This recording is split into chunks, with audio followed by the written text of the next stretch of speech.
Today on an all-new Dr. Phil. When was the last time you saw your son alive? They found his son in a shallow grave. They dug a little ways. It was the foot they found first. Was his son's best friend When your son's missing, did you ask Benny where he was? one of the killers? He's like, just can't believe he's gone. Well, nobody said he's gone yet. The chilling allegations. You say they beat him. And then to make sure he was dead, they picked up a rock and smashed his head. I wish they would go through the same thing they put my son through, honestly.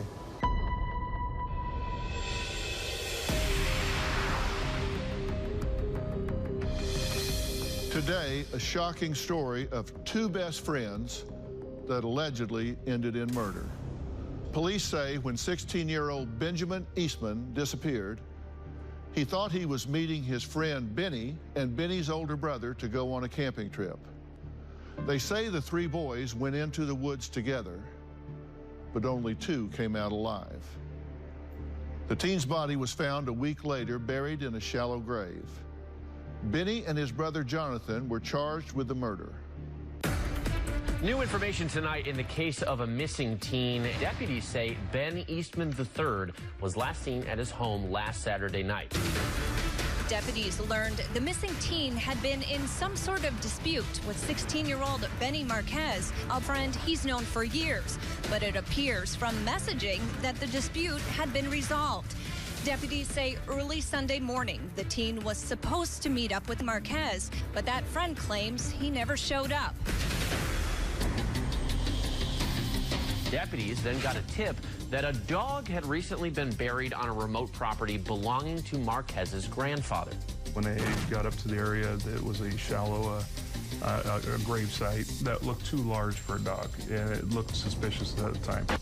A body found in a shallow grave in Lewis County, Washington, may be a missing teenager. And now detectives say they want to question the teenager's friend and the friend's brother, but they can't find them. They are looking for 16-year-old Benny Marquez and his brother, 21-year-old Jonathan Adamson. We now know that they tracked them down late yesterday, more than 100 miles away near Ellensburg, Washington.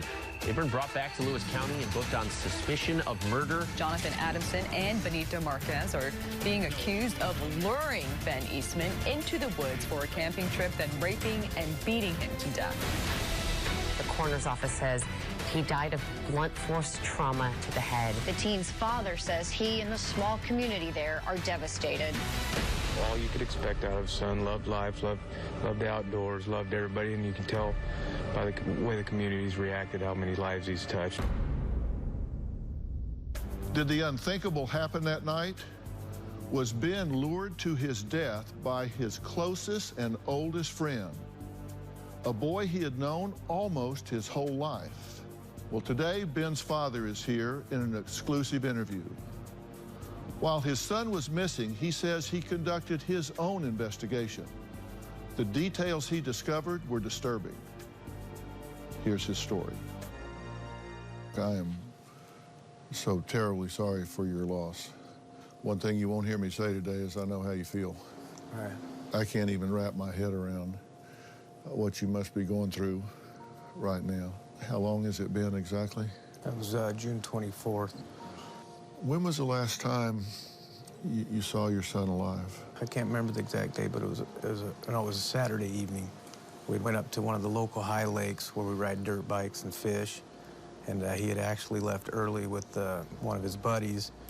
When I came down, I was kind of harassing him. I was like, you left the mountain to come play video games? That's what they were doing. And I'd never played the game that he was playing, and he wanted me to try out. And so we played that for a little while, but I wasn't very good, so. Yeah. He was telling me how much garbage I was at it, and we laughed, but. How did y'all get along? He's my best friend. And what did you call your son? How did you refer to him? Baby Bird was what I called him. Baby Bird? Yeah, he was always chirping, so yeah. I called him Baby Bird. Yeah. What was the last thing you said to him? I said, I'm going to bed, love you.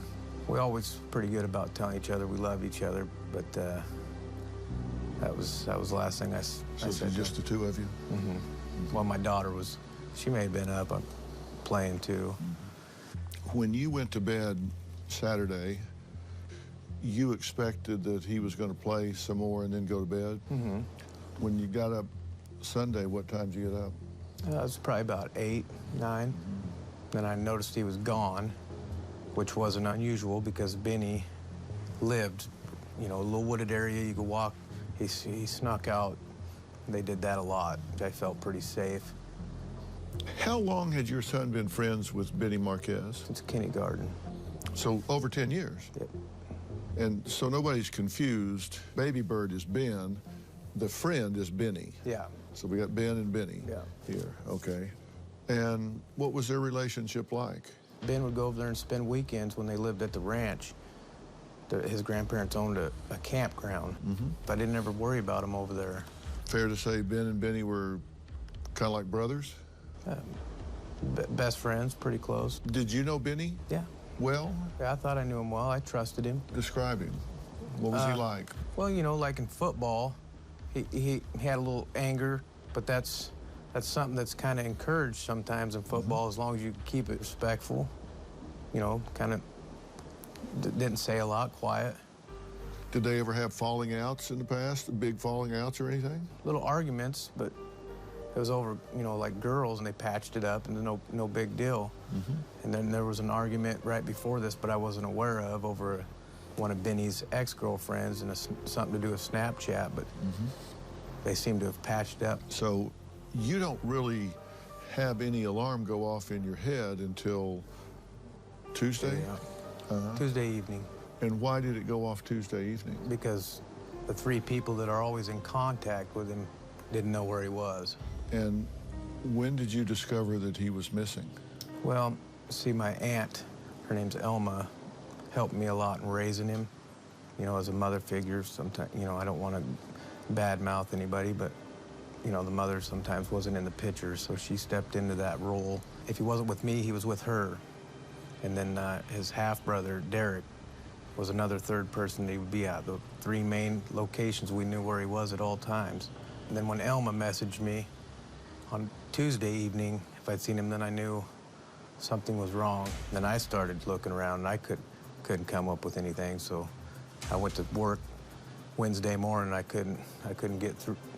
I called the sheriff, reported him missing, and then, you know, I just knew something was up. Had to leave work. And what'd the sheriff say? Well, they were a little hesitant to take my information seriously. You know, I'm not... You got a teenage boy. Right. And that's probably pretty protocol to... these kind of things happen all the time, you know. Teenagers probably run off, but I just tried to stress to them he has no reason not to contact one of us, because if he's mad at me, he goes to Elma's. If he's mad at both of us, he's at his brother's. You don't run away. So you leave work, and what do you do? Well, we group at my house, and we start crossing off where he could be, and then... Who's we? Just my family, just a group of us. His close friend had his passwords for most of the stuff he used. So we got into his Facebook Messenger, got into his Snapchat, just to try to see where. And then we got into his Messenger and seen 5 missed calls from Benny at 3:04 in the morning. Finally got through to him. So 5 missed, and then finally it woke him up, and that was the end. No phone activity, nothing after that. So I knew the story ended over there. And those calls were from Benny, so that would have been early Sunday morning. Yep. So Benny's calling and waking him up. Yep. And what did you think they were up to at that point? Well, you know, it wasn't unusual for, you know, they live so close. They're teenagers, it's summer, be up late. I knew they had been planning a camping trip. So when you see that calls are coming in from Benny, then Ben calls him back, and then contact stops. When he's missing, did you ask Benny if he knew where he was? Yeah. What'd he say? No, we were supposed to go camping, and he never showed up. He said, I don't know where he is? Is there anybody you know that he might have met with, left with? No, nothing. He didn't have any information. Did you ever, in your wildest dreams, imagine what had happened? Coming up, Now, Benny posted on Facebook about the search for your son. He knew all the information already. He was the missing piece. At this point, you think he put this up purposely? Tomorrow on an all-new Dr. Phil, mom's refusing to go to her daughter's wedding. You said, I hope nothing but severe depression and heartache for you. She claims her family My mom and my sister are rattlesnakes. is conspiring against her. She told your ex-husband to kill you, the children, and then himself? I wouldn't even think to make that up. She's lying through her teeth. That is a lie, Dr. Phil. Pump your brakes and let him help us. That's tomorrow. We now return to a Dr. Phil exclusive. Two people are in custody in connection with a homicide of a Lewis County teen. Authorities confirmed the body found earlier this week is that of 16-year-old Ben Eastman. His family had reported him missing last weekend. The coroner's office says he died of blunt force trauma to the head. Lewis County Sheriff's detectives arrested two people of interest in Ellensburg yesterday, a 16-year-old boy and his 21-year-old brother. They will be appearing in court on Monday.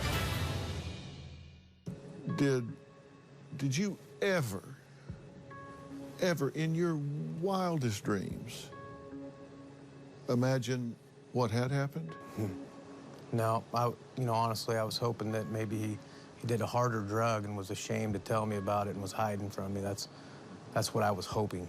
Right.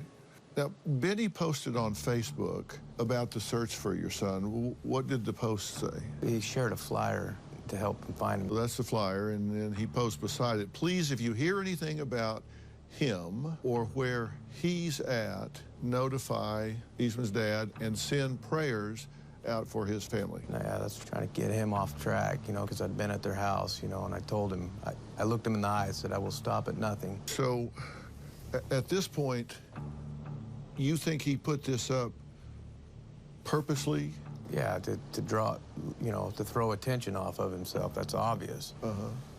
Yeah, because he knew. Yeah, this was long done when he put that up there. He knew all the information already. He was the missing piece. How do you feel about that? There's some anger. They did the worst possible thing to my son, and he's trying to hide it right here. I think he knew he wasn't going to get away with it because I knew for a fact that he was the last person to talk to my son. Did the police or anyone comment on this post? No. Because the post has red flags. He's referring to your son without his name. Oh, yeah, there was some red flags when I went with my father-in-law and spoke to him. He was sad. He's like, well, I just can't believe he's gone. Well, nobody said he's gone yet. And then his older brother, Jonathan, he's like, I'm sorry to hear what happened to Ben. We haven't said anything. We're just looking for him. Nobody said anything has happened to him yet. And, So these two are alluding to the fact that something has happened before anybody said something has happened. Did that go off in your head at the time? Yeah, well, it went off in my father-in-law's head. I was just trying to look at their knuckles or their hands, look for any kind of, if they've hit somebody or. Right. And the mother had, she come out to be their spokesperson, and the mother had said she knew about the camping trip at 3:30 in the morning, and she was waiting out there for him and wondered why he didn't show up. And we're like, why are you waiting for my son at 3:30 in the morning, But you're saying that she was aware of what allegedly had taken place? Yes, there's no doubt in my mind she was aware. So they came home and told her, or she knew about it ahead of time? I'm thinking they panicked. Somebody coached him. I'm not trying to say she did, but who else is going to coach him? So she would be suspect. Yeah. Yeah. When you go over there to talk to them, you're suspicious because he's the last person to have talked to your son? Yeah. That's why you're suspicious? That's why I'm suspicious. But then when you get there, you start just not feeling right. Yeah. Did you tell him that? Did you say, hey, I just kind of walked away, and when we left, it was like, when you get the sheriff over there. When you left, did they think they had pulled this off, pulled the wool over your eyes, or did they think, this is not going well? I think they thought they might have got me, Smoothed it over? Yeah. Now, you got to your son's Facebook account and read his messages. Now, how long has he been missing at that point? Well, let's see. Wednesday, we got into his Facebook. He was gone Sunday morning. Okay. And what messages did you discover? And who were they between? And what did they say? The argument between him and Benny about the girl. Ben had said, well, we talked about this already. You were drunk. And then Benny responds, oh, yeah, I was just drunk. I forgot. It's all good. You know, and that was the end of it. I wish I'd have known about that argument. And what was the argument? Do you now know what they were arguing about? It was some kind of picture Ben sent to Benny's ex-girlfriend on Snapchat, I do believe. Uh-huh. A picture of what? As he had a thing with, taking pictures of his muscles or flexing and...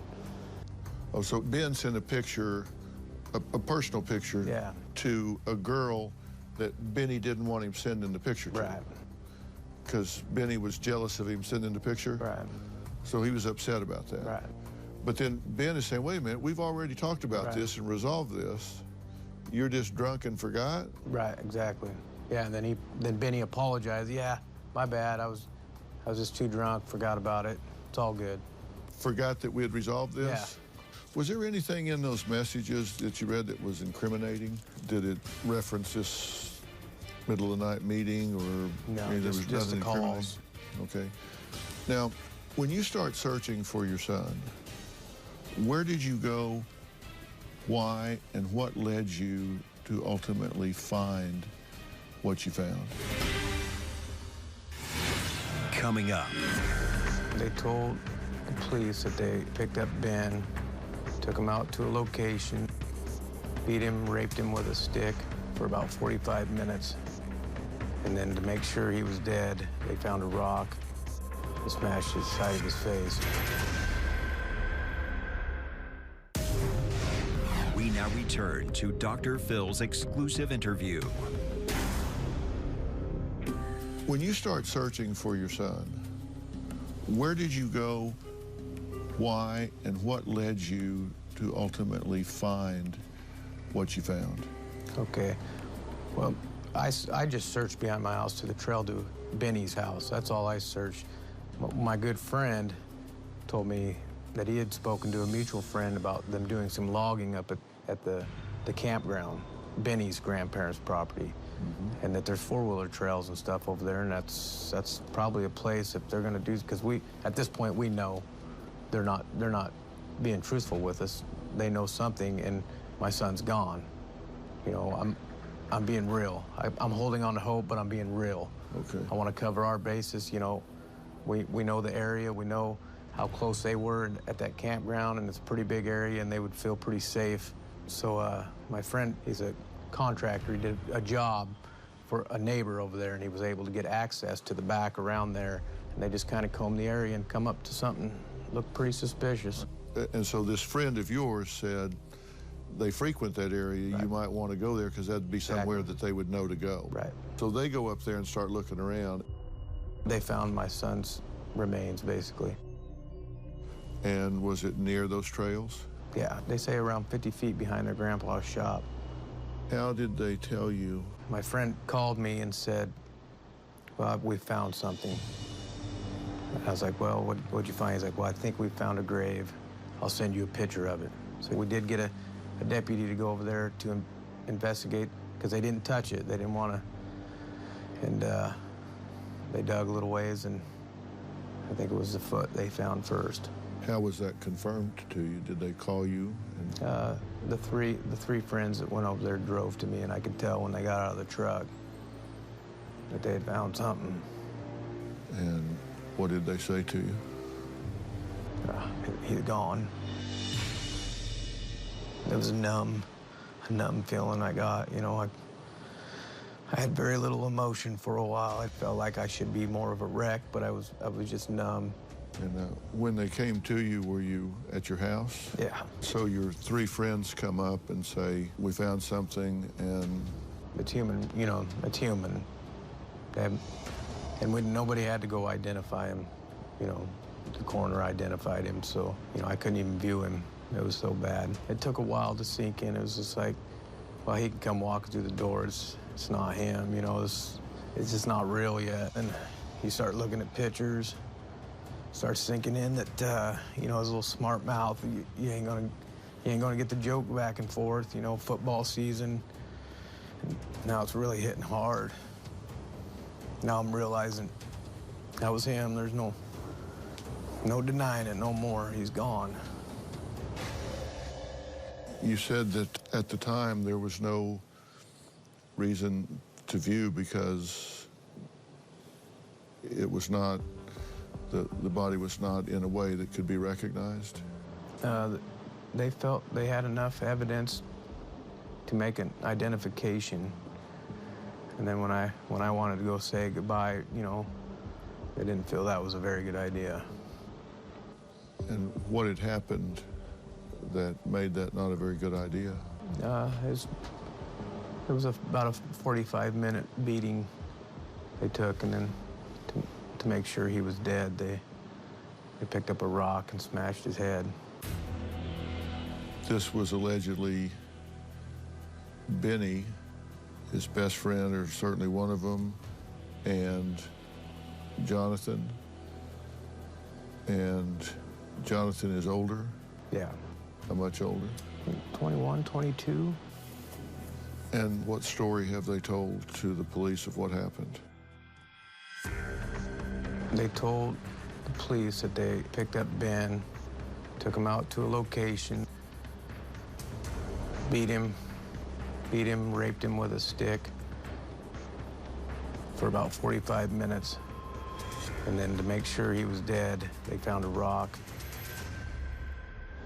and smashed the side of his face or head or something. They said the attack went on for about approximately 45 minutes. Kicking him, and his whole body was all bruised. Why did they do this? We now return to a Dr. Phil exclusive. Two brothers are charged with the sexual assault and murder of a Lewis County teenager. The body of 16-year-old Benjamin Eastman was found last week. Investigators say Eastman's friend, 16-year-old Benito Marquez, and his 21-year-old brother, Jonathan Adamson, lured the teen to a wooded area. They say the brothers beat Eastman to death, but didn't reveal a motive. They said the attack went on for about approximately 45 minutes.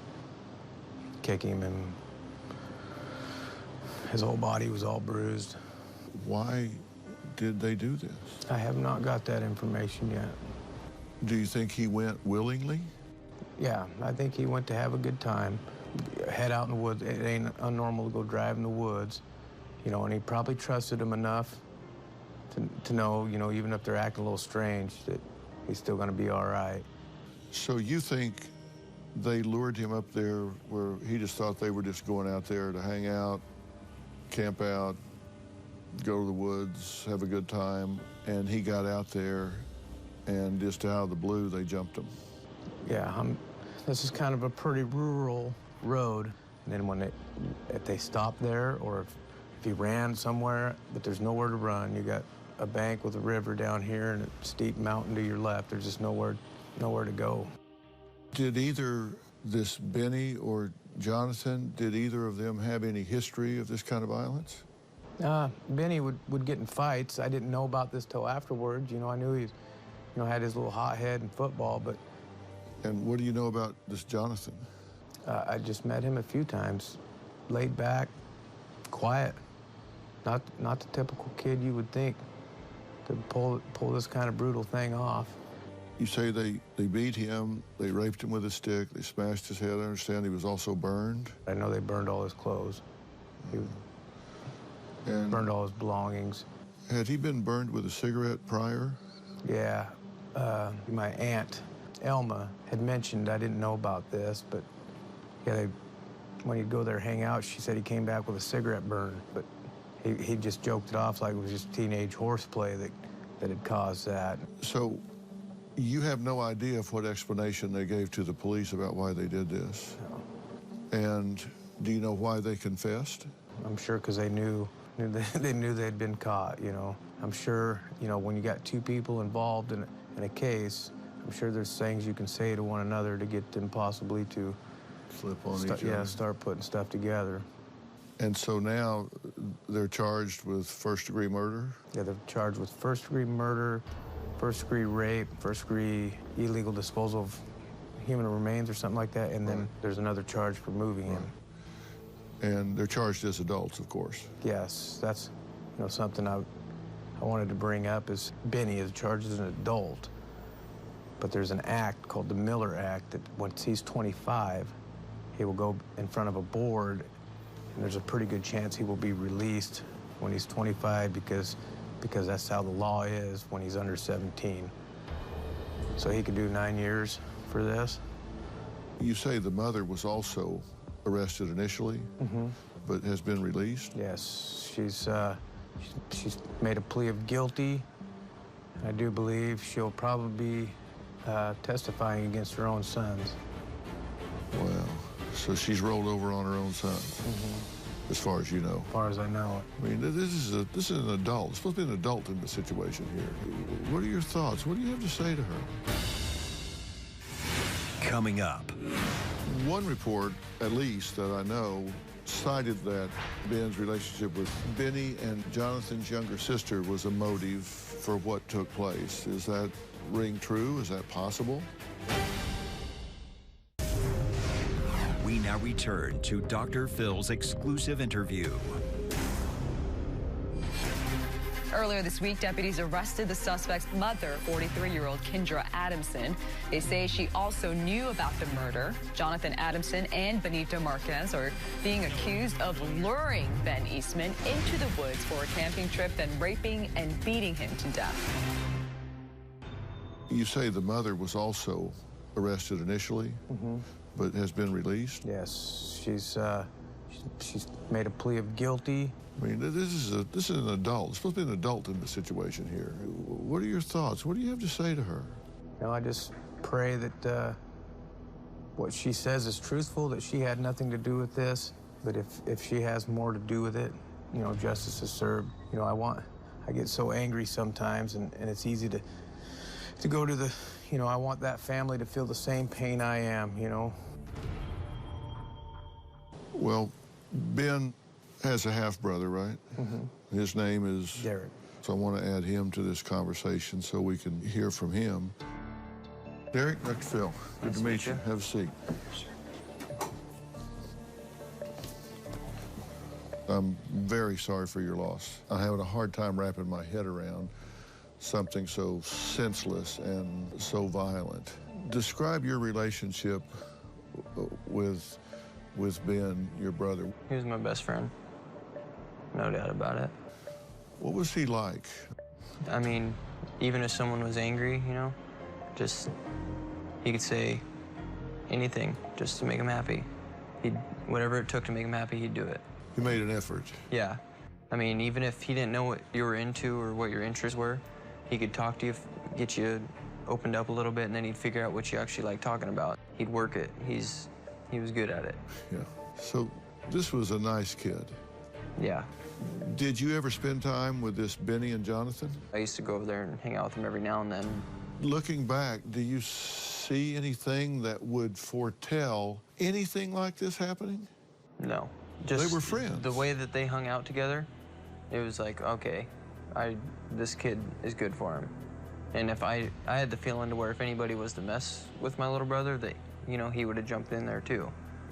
But never would have expected anything like that. Did you know that they had this flare-up over this picture that Ben sent to some girl or something? No. Did your brother have a relationship with Benny and Jonathan's younger sister? Yeah, they all went to school together, and, you know, he liked his sister, but he mostly just hung out with Benny. Yeah. And one report, at least, that I know, cited that as the motive, that Ben's relationship with his sister was a motive for what took place. Is that ring true? Is that possible? Could have had something to do with it. And how old is she? 15. So they're about the same age? Yeah, he just turned 16 right before everything. Did he like her a lot or something? They never mentioned it to me because I think Benny made it pretty clear that that was off limits, which I never, you know, this all come out after the fact. You hear a lot of things. There was some rumor that Benny had a fight club. Had you heard that? It may have been something to do with the nature trail. Wasn't technically like a club, but I mean, if he had a problem with someone, then he used to go take him somewhere and solve it. When they discovered Ben in this shallow grave, there was a cross made of sticks. What do you make of that? I don't know what to make of that. Maybe a little glimmer of remorse at some point. You know, one of the family members that had found out about it had went back over there and done that. Yeah. I'm not sure. How were they eventually arrested and all that? They ran. As soon as they found, you know, because the sheriffs headed over there. Did they put up a fight or resist when they were arrested? I don't think so. So Jonathan and Benny were running? Yep. And did they catch him on the highway or what? Yeah. On one of the interstates. What do you think should happen to these two? Well, what do you want to see happen? What is justice for them? Pretty brutal, but it's the way I feel. I feel like I wish they would go through the same thing they put my son through, honestly. If you're being honest, you feel vengeful. Yeah. You want your pound of flesh from these guys. And listen, I don't blame you, and I understand that this is very raw at this point. I don't know if given any kind of motive or anything is going to help at this point of why they did it, because it just didn't have to happen. I could have got him through some of the brutal stuff that they did. They didn't have to finish it off. I could have got my son through a brutal rape like that. I don't have the opportunity to get him through anything now. Just one dad to another. Do you feel like you let your son down? Coming up. Do you believe that he died knowing that he was loved? He knows he was loved. You know, I just asked myself, you think he was crying, wishing Dad was there? We now return to a Dr. Phil exclusive. There's now a fourth arrest in Lewis County, Washington for the murder of Ben Eastman. The sheriff's office says 20-year-old Emma Brown turned herself in yesterday. She's a fiance of suspect Jonathan Adamson and says she knew about the murder. Now, Jonathan's girlfriend has also been arrested, right? She's out on bail as well. What do they believe her involvement was? Rendering criminal assistance. Aiding in some way. How big of a part she had, it'll come out. Everything's going to come out, I feel pretty confident. Just one dad to another. Do you feel like you let your son down? You know, I just wish I could have been there. Maybe played the game a little longer like you asked. You know, the prosecutor has tried to comfort me and said if I'd have woke up 8 o'clock in the morning, nothing would have been different. But, you know, I just asked myself, you think he was crying, wishing Dad was there? Because he knows I'd have died for him. Do you think he was thinking of you in the end? Oh, I pray that the Lord find a spot for him to be in the most difficult time of it, that he didn't feel nothing. That's what I hope. Do you believe that he died knowing that he was loved? He knows he was loved. No doubt in my mind, and he loved us. Loved family. You know, there's absolutely nothing that I can say to you because you can't make sense out of nonsense. You know, this is such a nonsensical loss of life. It's such a pointless pain and suffering. It's got to be hard to wrap your head around it, and I can tell you why. Because we don't have the capacity, we don't have the constructs in our mind to go there. Your range of thought and emotion stops way short of evil. This is evil out here. And so you think, I can't wrap my head around that. because you can't go there in your mind.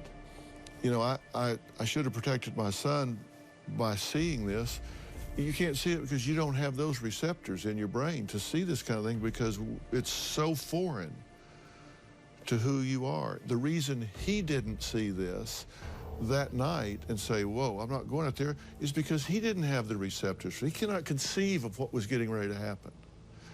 Our brains have the ability to click off when something is happening around us that is so offensive to our sensibilities that we can't process it. And I know from a psychological standpoint that that happened with Ben that night. So I know it's little comfort, but just know that his brain and his body took him another place way before this all came to an end. He was not there for all of this, and he missed a lot of that, and I'm glad that he did, aren't you? Yeah. I hope that can be some comfort to you. It is. This will mean a lot to a lot of families that need to hear what's possible and what can happen out there. Yeah, just ask your kids questions, you know. Might not mean much, but little questions, little details. Find out from their friends what kind of people, kind of friends their kids are hanging out with. I tell parents all the time, you're not being nosy or intrusive if you're checking up on your kids and knowing where they are in their chat rooms and stuff, but let me tell you, Dad, this was not negligence on your part. You knew where he was. You knew who he was with. You just didn't know what was hidden inside them. All I got is just to honor him, to the love that he was. You know, there's no guarantees how long we have him. And it sounds to me like you certainly made the most out of the time you had. Both of you. Yeah, thankful for the time we had, but I wanted more. Coming up. He does not want his legacy to be your pain for the rest of your life. You want to celebrate all of these years that you had him, not the one day that you lost him. Hopefully you'll get to a place where you'll have him in your mind and your heart. Just to try to find joy again, you know, it's... And it'll come and he'll be part of it, you know. That's why I say you got to talk about it. And sometimes people say, you know, I don't want to bring it up and bring everybody down. Talk about it. Make him part of every celebration. I mean, really talk about it. Yeah, that's where I've been at that a couple times. Like, well, I don't, you know, there's a family reunion. I was like, well, I don't want to go there because I'm just surrounded with sadness, you know. Don't be that way. And you know something else will happen? You're going to catch yourself in the kitchen fiddling around. You're going to look up at something on TV, and it's kind of stupid. You're going to catch yourself laughing. And you're going to say, what kind of father am I? I have a dead son, and I'm standing here laughing. No, that's not wrong. That you've got to have some relief and breaks. And from everything I understand about Ben, he does not want his legacy to be your pain for the rest of your life. He doesn't want every time you think about him, you know, to hang your head. He wants you to lift you up, laugh. Think about him with some joy. You want to celebrate all of these years that you had him, not the one day that you lost him. Thank you. Proud to meet you, and we'll be thinking about you. Be in our hearts and prayers. I really want to thank Ben's father and brother for sharing their stories. 16-year-old Benito Marquez and his 21-year-old brother Jonathan Adamson have been charged with first-degree murder, rape, tampering with evidence, and unlawful disposal of remains. Both have pleaded not guilty to the charges. We have reached out to their attorneys but did not receive a response. The trial is expected to begin in October.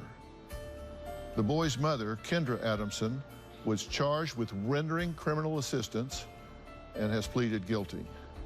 As part of her plea agreement, Adamson could testify against her own sons. We'll keep you posted on this story, and we'll be praying for Ben's family.